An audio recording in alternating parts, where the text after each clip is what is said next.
what the location-based services do for the phone and what augmented reality has the potential to do for phone is change information that you are receiving as you go about your day. The first thing I did when I got off the plane here was what? Open up my phone, let people, I checked in on Whirl. Whirl's a Foursquare type app, and basically let my network know I was here. Now, they were all asleep in the States, so it really didn't matter, they didn't really care. But at least my wife, when she woke up the next morning, could see that I was safe and sound in France. What really becomes interesting about this, if you think about how this connects consumers to brands and how it changes the consumer proposition, putting consumers in charge, it's really just amazing. So, now how does that relate to Walmart? Well, when I took this job, when I took the emerging media job at Walmart, I had zero knowledge of social media. And a lot of people would say, well, you probably don't have a lot more now, so good job. I had a LinkedIn account that what do I do? What do you do on LinkedIn? To who? It's a channel, right? I mean, two people in your profession, you know? And I had a Facebook account that I'd probably never used. I didn't know what Twitter was, right? But I had just read this book, and on page 30 of this book is a case study about Walmart. Anybody know the story of Walmarting across America? Walmart set up a fake blog. Now, you may not know this, but if you're ever in the States and you decide you'd like to take an RV trip across the country, you can stay in Walmart's parking lots free of charge overnight. It's a benefit, right? Not doing anything with it 30 acres at night anyway.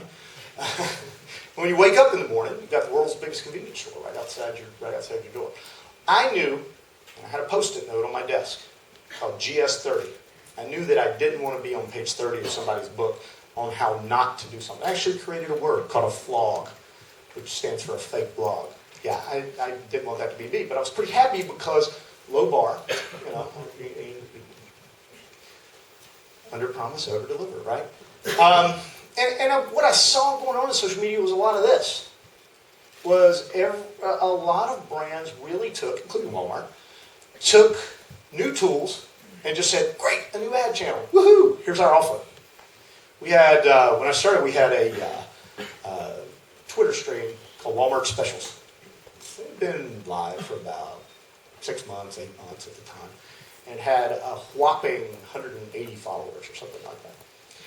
And true to the name, it displayed Walmart Specials. Walmart sends out in the U.S. 80 million circulars a week, right?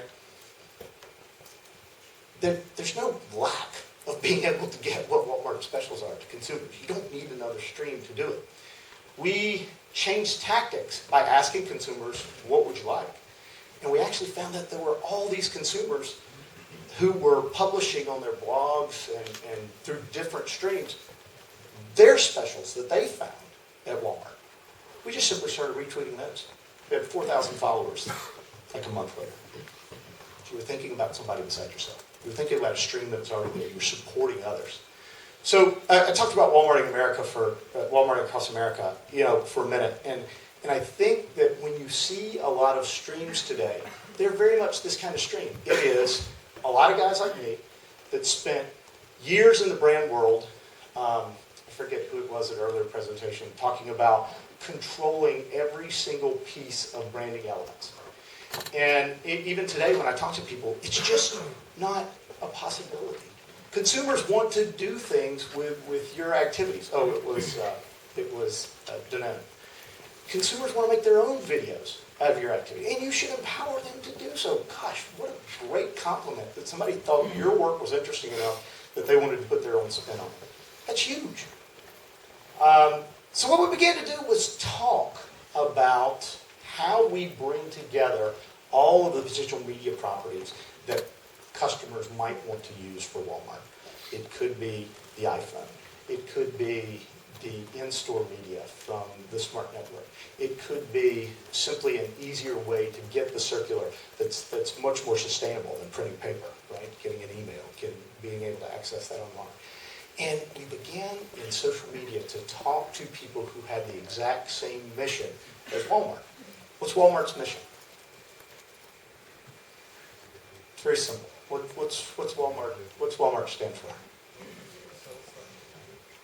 Yeah. A lot of people sell stuff to people, though. What's their point of difference? Low prices. Save people money.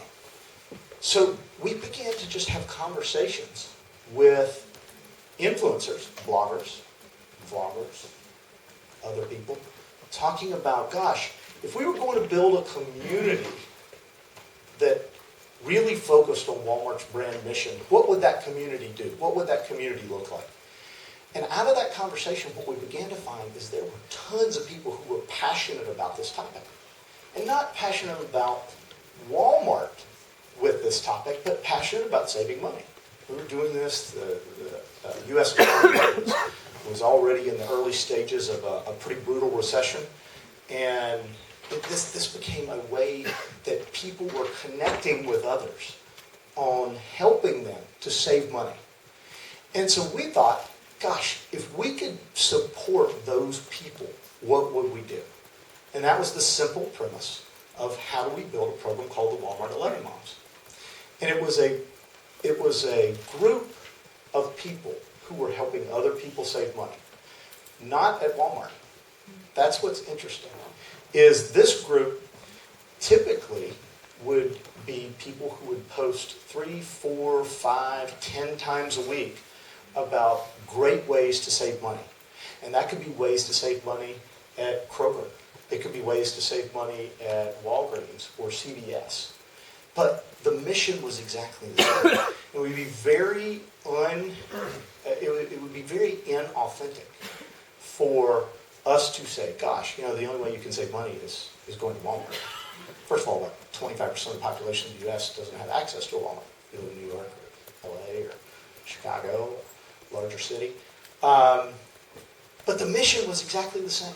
And the community really appreciated the fact that the Walmart brand was there to help them. But they were confused. They would actually ask the question, well, what do you want us to say about Walmart? What do you want to do? I said, I don't. I want you to keep doing exactly what you're doing. Help people save money. So how did that look then? So there was a leadership team, the 11 Moms, actually 23, we couldn't count very well. The 11 Moms group linked to their social connections. So we built, very much as Michael has done, we built tools for them to use that they were required to in any way.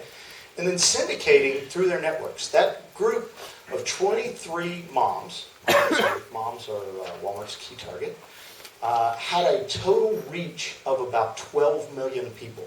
You think about that in terms of a media property and how this scales. 23 people through their Twitter followers, their blog reach, their Facebook fans, all of these people. And they were the professionals in this space, not us. How that began to manifest itself is we began to integrate that group in everything that we did. Walmart runs twice a year a promotion called Game Time. It's around the fall college football season and around the playoffs and the Super Bowl. It's an event. It's a holiday. And we asked the group simply to create money-saving ideas for sharing in a Game Time celebration. End of direction. Really troubled people. But what we wanted was their content, their activities, their things that were relevant to this campaign, to this category. And it was great because they began to gain awareness for being a group that helped people save money. When we launched the iPhone at Walmart, we were able to use the group, again, in a shopper marketing way, to actually have all of them go to their Walmart and shop for the iPhone. Now, I don't know if you've bought an iPhone from your local provider.